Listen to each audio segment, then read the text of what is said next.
menyampaikan kepada Anda video tentang pengaturan strategi yang dilakukan oleh seorang Habib, dan suaranya pasti Anda sudah mengetahuinya siapa pemilik dari suara ini. Mari kita dengarkan bersama-sama apa saja yang mereka rencanakan, dan ini sudah betul-betul sangat berbahaya. Maka dari itu saya harap Anda semuanya bisa menyimpan video ini apabila sewaktu-waktu video ini bisa dihapus oleh mereka, dan tujuan mereka adalah untuk menghancurkan negara kesatuan Republik Indonesia. Jangan sampai negara kesatuan Republik Indonesia itu dikuasai oleh orang-orang di luar.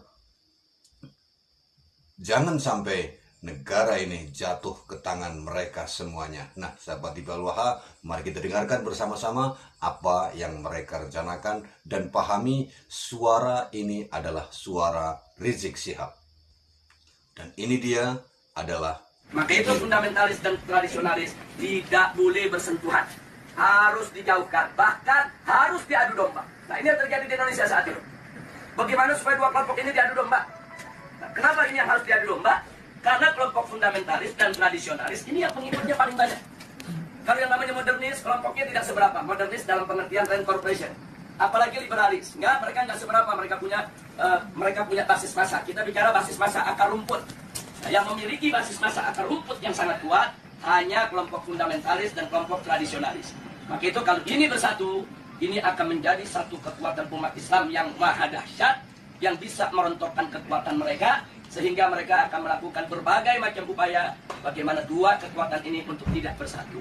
Nah, itulah sebabnya aksi 212 di mata mereka ini merupakan persatuan antara fundamentalis dan tradisionalis dalam negara. Yang kedua, jangan pernah berikan ruang kepada kelompok fundamentalis di media-media resmi mainstream tingkat nasional.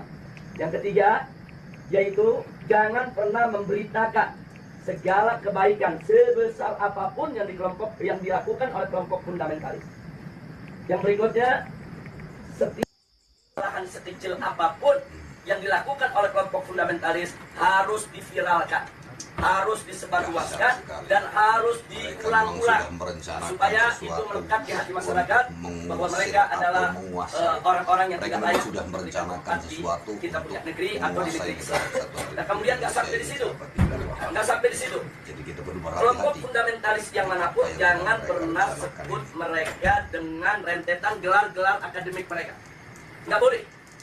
Apakah itu gelar-gelar kehormatan di tengah masyarakat atau gelar akademik, profesor, doktor, dan lain sebagainya. Jangan. Cukup sebut namanya aja untuk mengopinikan di masyarakat bahwa kelompok fundamentalis itu kuper, bodoh, tidak berpendidikan, tidak punya gelar, nggak ngerti dunia akademik, dan seterusnya. Jadi cukup sebut nama mereka, tidak perlu diberikan embel-embel yang lainnya. Nah, kemudian nggak sampai di situ. Jadi masih banyak lagi yang mereka lakukan. Apa yang kita alami saat ini di kita punya negeri.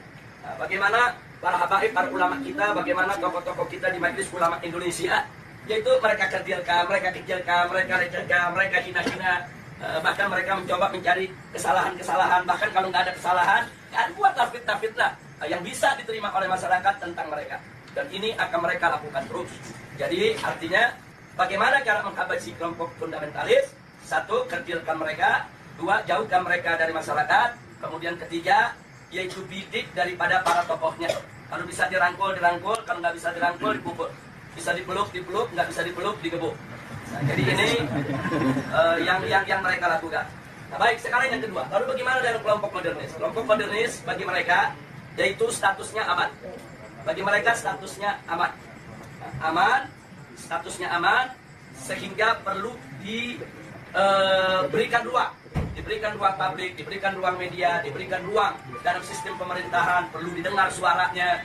Dan kalau ada dari mereka, yaitu punya kesalahan, tutup itu kesalahan, jangan diviralkan. Kalau mereka melakukan kebaikan, sekecil apapun kebaikan, maka itu harus diviralkan dan harus disebarluaskan. Dan penyebutan nama mereka harus lengkap dengan segala macam rentetan gelarnya, gelar kehormatannya, dan seterusnya, dan seterusnya. Jadi posisi mereka dianggap aman. Nah, kemudian yang ketiga, kelompok liberalis. Kelompok ini mereka berikan status sangat aman. Nah, kenapa diberikan status sangat aman? Karena kelompok ini bukan hanya sekedar dianggap kawan, tapi sudah dianggap sebagai antek. Beda kawan dengan antek. Kalau modernis itu masih kawan barat. Tapi kalau sudah liberalis itu antek barat. Nah, jadi mereka sudah tidak ada nilai kritis sama sekali. Nah, tapi justru kelompok ini yang mereka besarkan. Kelompok ini harus dibesarkan di seluruh negeri-negeri Islam. Jadi bagaimana caranya kelompok ini bisa berkembang? Berikan ruang, berikan finansial, berikan tempat, berikan kesempatan di media, di TV, di radio, di surat kabar, dan lain sebagainya. Kemudian pendapat-pendapat mereka viralkan. Seolah-olah itu merupakan pendapat daripada masyarakat Islam internasional dan seterusnya. Dan libatkan mereka, undang mereka. Kalau ada konferensi-konferensi internasional di mana saja, untuk lebih memantapkan posisi mereka di tengah masyarakat. Dan kalau mereka punya kejelekan, sejelek apapun, sebesar apapun, yaitu supaya disembunyikan. Jadi jangan kaget kalau tokoh-tokoh liberal di Indonesia ada di antara mereka yang menghamili sekretarisnya, yang memperkosa pegawainya, tidak pernah muncul di media. Jadi semua harus ditutup, tidak boleh. Tapi kalau mereka melakukan kebaikan sekecil apapun, maka kebaikan itu harus terus, yaitu dieksplorasi untuk kemudian diviralkan, disebarluaskan ke mana-mana. Nah ini maka itu disebut ini kelompok status sangat aman. Yang terakhir, yang tradisionalis, kelompok ini masih diberikan status waspada. Loh, kenapa dikatakan waspada? Sebab kelompok ini, walaupun mereka bukan fundamentalis, tapi memiliki 3 ciri yang sama dengan fundamentalis. Sehingga kelompok ini harus diwaspadai. Kalau kelompok ini tidak dijaga, maka nanti kelompok ini setiap saat bisa berubah menjadi fundamentalis. Nah, maka itu usul mereka, kelompok yang keempat ini dijaga. Nah, maksudnya dijaga bagaimana? Satu, jangan kasih mereka berdekatan dengan kelompok fundamentalis. Sebab kalau kelompok tradisionalis dengan kelompok fundamentalis duduk bareng satu meja, satu kursi, mereka diskusi, maka kelompok tradisionalis berpotensi besar untuk berubah menjadi fundamentalis. Karena perbedaan mereka cuma sedikit, perbedaan definisi ta'rif ad-demokratiyah. Itu aja yang mereka berbeda. Tapi dalam soal dukungan terhadap tatbiqus syariah, dukungan terhadap igamatul khilafah, dukungan terhadap sikap kritis terhadap barat, sama. Nggak ada beda antara fundamentalis dengan tradisionalis. Mereka hanya berbeda di dalam mendefinisikan demokrasi. Yang satu mendefinisikan ya demokrasi bertentangan dengan hukum Allah sehingga harus ditangkal sama sekali. Yang satu lagi melihat bahwa demokrasi itu hanya satu cara yang kalau dibawa ke dalam ajaran Islam dia bisa Islami, kalau dikeluarkan dari ajaran Islam dia bisa bertentangan dengan ajaran Islam. Hanya ini saja berbeda. Nah kalau mereka duduk bareng diskusi, maka kelompok tradisionalis berpotensi besar berubah menjadi fundamentalis menurut mereka, menurut Rand Corporation. Maka itu fundamentalis dan tradisionalis tidak boleh bersentuhan, harus dijauhkan, bahkan harus diadu domba. Nah ini yang terjadi di Indonesia saat ini. Bagaimana supaya dua kelompok ini diadu domba? Nah, kenapa ini yang harus diadu domba? Karena kelompok fundamentalis dan tradisionalis ini yang pengikutnya paling banyak. Kalau yang namanya modernis, kelompoknya tidak seberapa. Modernis dalam pengertian Rand Corporation. Apalagi liberalis. Mereka nggak seberapa. Mereka punya basis massa. Kita bicara basis massa akar rumput. Nah, yang memiliki basis massa akar rumput yang sangat kuat hanya kelompok fundamentalis dan kelompok tradisionalis. Maka itu kalau ini bersatu, ini akan menjadi satu kekuatan umat Islam yang maha dahsyat, yang bisa merontokkan kekuatan mereka, sehingga mereka akan melakukan berbagai macam upaya bagaimana dua kekuatan ini untuk tidak bersatu. Nah itulah sebabnya aksi 212 di mata mereka ini merupakan persatuan antara fundamentalis dan tradisionalis. Dan mereka sangat panik, mereka sangat kalap, karena yang masuk dalam aksi 212 itu dari semua elemen umat Islam. Apapun organisasinya, apapun partai politiknya, apapun mazhab pemikirannya, mereka datang, mereka tidak tanya Anda NU, Anda Muhammadiyah, Anda FPI, enggak. Mereka nggak nanya Anda P3, Anda PKS, Anda PKB, enggak. Mereka nggak nanya. Mereka nggak nanya mazhab Anda Syafi'i, Anda Hambali, Anda enggak. Mereka nggak nanya Anda ini termasuk yang Aswaja, yang Wahabi, atau yang Salafi dan lain sebagainya. Enggak ada. Mereka hanya tahu Anda Muslim, saya Muslim, kita datang untuk bela Islam. Justru ini yang menakutkan musuh. Nah karena ini membuat mereka panik dan mereka kalah. Akhirnya semua tokoh-tokoh yang terlibat dalam aksi 212 mereka kriminalisasi. Sebagian ada yang dimakarisasi, sebagian ada yang diterorisasi, sebagian ada yang dikriminalisasi, yang diterorisasi. Umpamanya Ustadz Bakhtiar Nasir dikait-kaitkan gerakannya dengan ISIS, dengan sumbangan untuk teroris dan lain sebagainya. Ini namanya terorisasi. Nah, sedangkan makarisasi seperti Kiai Khattab, Muhammad Al-Khattab yang saat ini ditahan dan dipenjara Nah, ini dikait-kaitkan dengan inilah gembong yang membuat makar, inilah yang ingin menggulingkan pemerintah dan lain sebagainya, dan lain sebagainya. Ini namanya makarisasi. Nah, sedangkan kriminalisasi, aneka ragam tindak yang dianggap pidana itu dinisbahkan kepada para aktivis kita. Nah, jadi sekali lagi bahwa langkah-langkah kriminalisasi, kemudian makarisasi, terorisasi, ini merupakan jalan yang mereka ambil saat ini untuk membuyarkan kesatuan daripada umat Islam.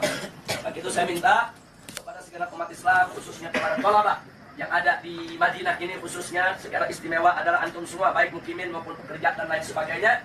Yuk kita rapatkan barisan dan yuk mari sama-sama kita aktif di dalam perang politik. Nah, jadi jangan pernah kita lalai. Jadi jangan lupa, ini handphone yang Anda pegang ini di zaman sekarang bisa menjadi senjata yang luar biasa. 3-4 tahun yang lalu, itu manakala gerakan kita digembosi oleh televisi mainstream yang ada di Indonesia, kita nggak berkutik. Digembosi koran, digembosi majalah, digembosi televisi, kita tidak berkutik. Kenapa? Karena saat itu media televisi adalah media yang paling kuat, adidaya, paling berkuasa untuk membentuk opini. Nah, sementara yang memiliki televisi itu hanya konglomerat. Nah, mereka yang punya uang banyak, karena operasional untuk sebuah televisi itu bisa ratusan miliar. Nah, jadi kita nggak berkutik. Jadi semua opini di kita punya negeri itu dibentuk oleh para konglomerat yang pemilik daripada televisi tersebut. Tapi alhamdulillah 3 tahun terakhir, nah ini ada perubahan terobosan teknologi yang luar biasa. Munculnya WA, Instagram, kemudian medsos yang lainnya.